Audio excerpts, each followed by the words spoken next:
নমস্কার। কটুকথার আজকের সিরিজে ডগ স্পাইট পাঠশালায় আপনাদেরকে স্বাগতম। বর্তমানে পশ্চিমবঙ্গে একটা জিনিস সব থেকে ট্রেন্ডে রয়েছে, সব থেকে টপে রয়েছে, সেটা হচ্ছে কি লাগবে, যাই লাগবে সব দেবে আপনাকে পার্টি। পয়সা ইনকাম করবেন, পড়াশোনা করতে হবে, ব্যবসা করতে হবে, দূর মশাই পার্টি করুন, দিয়ে দেওয়ার পয়সা মশাই, চুটিয়ে পয়সা ইনকাম করতে পারবেন।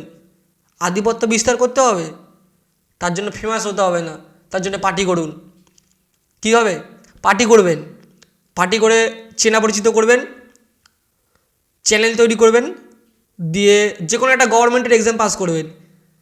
পাস করে আপনি হয়ে যাবেন সরকারি, আপনার গায়ে লেগে যাবে গভর্নমেন্ট অফ ওয়েস্ট বেঙ্গলের ব্যাচ। একটা কালো কাঁচের গাড়ি নিয়ে আসবেন, নীলবাতি লাগিয়ে, ব্যাস আপনার রেলাই আলাদা। আগে জানতেন তো, দেখবেন মুভিতে দেখে থাকবেন, পুরনো যুগের মুভিতে মারুতি ওমনি, ওতে করে কিডন্যাপিং হতো। এখন কিডন্যাপারটা মশাই স্ট্যান্ডার্ড হয়ে গেছে। এখন কিডন্যাপারটা আসে চকচকে কালো গাড়িতে, গভর্নমেন্ট অফ ওয়েস্ট বেঙ্গলের বোর্ড লাগানো থাকে, নীল বাতি লাগানো থাকে, তাতে করে কিডন্যাপ করে দেদার কাজ চালায়। কেন এসব বলছি? সম্প্রতি একটা নতুন রোগ ধরা পড়েছে আমাদের ওয়েস্ট বেঙ্গলে। রোগটার নাম কি জানেন? রোগটার নাম প্রশান্ত বর্মন। কে প্রশান্ত বর্মন? এই প্রশান্ত বর্মন হচ্ছে দাওয়াং ভিডিও, রাজগঞ্জের ভিডিও প্রশান্ত বর্মন। এটাও জানা যায় যে এই প্রশান্ত বর্মনের যে ভিডিও হওয়ার জার্নি, তাতেও রয়েছে এরকম ঝুড়ি গাফিলতি, জালিয়াতি। আরটিআই জানা যায় যে এই প্রশান্ত বর্মন প্রিলিমিনারি এক্সামেতে মাত্র 13 পেয়েছিল। কত? 13। শকিংলি যখন এক্সামের রেজাল্ট বেরোলো, তখন এই প্রশান্ত বর্মন অল ওভার ওয়েস্ট বেঙ্গলে টপ র্যাঙ্ক করলো। জানি না কোন জাদুর ফর্মুলা পেয়েছিল প্রশান্ত বর্মন। এর যে দুর্নীতি, সেটা নিয়ে আলাদা একটা টপিক, সারা দিন কেটে যাবে তাও শেষ হবে না। শিক্ষক দুর্নীতি তো রয়েছে, এখন ভিডিও দুর্নীতিও চলে এসেছে। এই প্রশান্ত বর্মন হেডলাইনে তখন আসে যখন এ নীলবাতি গাড়ি করে যায়, গিয়ে একটা লোককে তোলে, যার নাম স্বপন কামিলা। এই স্বপন কামিলা ছিল একজন স্বর্ণ ব্যবসায়ী। তাকে সেই নীলবাতির গাড়ি করে তুলে দেদার মারামারি করে, দেদার পেটায়, পিটিয়ে নিউটাউনের খালের জলে ভাসিয়ে দেয়।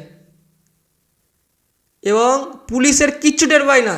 পুলিশ ওরে মশাই আলাদাই চিজ একটা, ওরা পশ্চিমবঙ্গ পুলিশের যে দপ্তর আলাদাই, জলই একটা দপ্তর, আলাদাই কাজ করে। এদের মানে কি, তারিফ করতে করতে ঠোঁট ব্যথা হয়ে যাবে, কিন্তু তারিফ শেষ হবে না।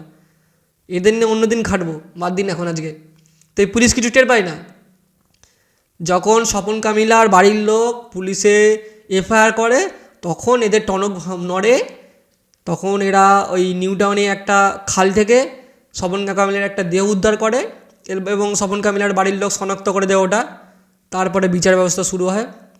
এই স্বপন কামিলার মৃত্যুর যখন তীরটা ভিডিওর দিকে যায়, প্রশান্ত বর্মন তখন বলে, না মশাই, আমার বিরুদ্ধে কন্ট্রোভার্সি হচ্ছে, আমার বিরুদ্ধে ষড়যন্ত্র করছে।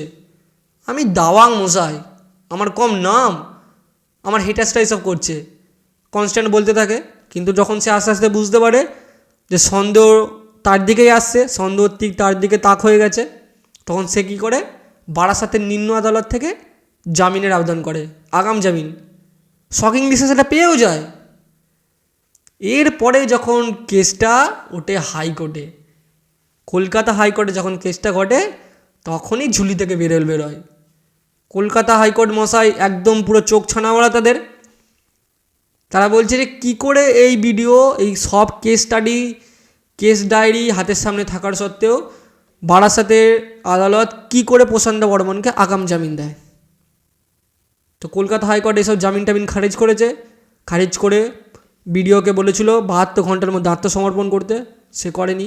খবর সূত্রে জানা যাচ্ছে যে পুলিশের গাড়ি করে হয়তো প্রশান্ত বর্মন একটুখানি পিকনিক করতে গেছে, বড়দিন গেল না রিসেন্ট, ওই জন্য হয়তো পিকনিক করতে গেছে, ওই জন্য কদিন আসতে লেট হচ্ছে। এবার দেখা যাক পুলিশ কত তাড়াতাড়ি এই ভিডিওকে খুঁজে বার করতে পারে।